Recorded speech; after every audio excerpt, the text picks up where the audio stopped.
Hello everyone, welcome to Tasty Dish by Sethu Palaniyappan. இன்னைக்கு ராஜ்மா வச்சு ஒரு சூப்பரான ஸ்நாக் ரெசிபி தான் பார்க்க போகிறோங்க. இந்த ரெசிபி செய்கிறதுக்கு ஒரு கப் ராஜ்மாவை 8 hours ஊற வச்சு எடுத்து வச்சுக்கோங்க. ஊற வச்ச ராஜ்மாவை குக்கரில் சேர்த்துக்கிட்டு மஞ்சத்தூள் உப்பு போட்டு தேவையான அளவு தண்ணி சேர்த்து 5-6 விசிலுக்கு நல்லா சாஃப்டாக வேக வச்சு எடுத்துக்கணுங்க. 5-6 சவுண்டுக்கு ராஜ்மாவை நல்லா சாஃப்டாக வேக வச்சு எடுத்து வச்சுக்கோங்க. இந்த தண்ணியை வடிச்சிட்டு எடுத்து வச்சுக்கலாங்க.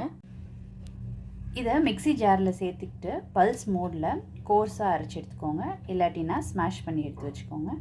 தண்ணி சேர்க்காமல் இந்த மாதிரி அரைச்சி எடுத்துக்கிட்டாச்சு. அரைச்சி எடுத்த ராஜ்மாவோட வெஜிடபிள்ஸ் சேர்த்துக்கலாங்க. 2 ஸ்பூன் கேப்சிகம் சேர்த்துக்கிறேன். அடுத்து 2 ஸ்பூன் கேரட் சேர்த்துக்கிறேன். பீட்ரூட் கொஞ்சமாக சேர்த்துக்கிறேன். அடுத்து ஃபைனாக சாப் பண்ண வெங்காயம், கொத்தமல்லி தழை சேர்த்துக்கிறேன். இதெல்லாம் நல்லா பைண்ட் ஆகிறதுக்கு 2 ஸ்பூன் கடலை மாவு சேர்த்துக்கிறேன். 1/4 spoon red chilli powder, 1/4 spoon garam masala தூள், மிளகு ஜீரகத்தூள் 1/4 ஸ்பூன், 1/4 ஸ்பூன் மஞ்சள் தூள், கொஞ்சமாக உப்பு. ராஜ்மா வேக வைக்கும் போது உப்பு சேர்த்துருந்ததுனால பார்த்து சேர்த்துக்கோங்க. இப்போ எல்லாத்தையும் சேர்த்து மிக்ஸ் பண்ணிக்கலாம். நல்லா ஒன்று சேர்த்து மிக்ஸ் பண்ணியாச்சு.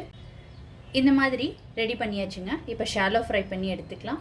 கேரட் அண்ட் பீட்ரூட் இதில் சேர்க்குறது கிரேட் பண்ணி எடுத்துக்கிட்டிங்கன்னா சீக்கிரம் குக் ஆகுங்க. இப்போ ஷாலோ ஃப்ரை பண்ணி எடுத்துக்கலாம்.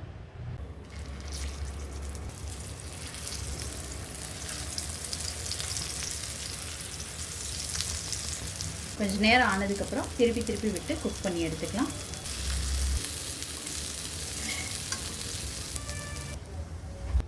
இப்போ எடுத்துடலாங்க. ராஜ்மா பேட்டிஸ் ரொம்ப சூப்பராக ரெடி ஆகிடுச்சுங்க. டேஸ்ட் ரொம்ப சூப்பராக இருக்குது. நீங்கள் கண்டிப்பாக ட்ரை பண்ணி பாருங்கள். ட்ரை பண்ணிவிட்டு உங்களோட கமெண்ட்ஸை சொல்லுங்கள். உங்களுக்கு இந்த ரெசிபி பிடிச்சிருந்துச்சுன்னா லைக் அண்ட் ஷேர் பண்ணுங்கள். உங்கள் ஃபேமிலி அண்ட் ஃப்ரெண்ட்ஸ்க்கு tasty dish by Sethu Palaniappan சேனலை சப்ஸ்கிரைப் பண்ணுங்கள். நோட்டிஃபிகேஷன் பெல்லை கிளிக் பண்ணுங்கள் for more videos. Thanks for வாட்சிங்.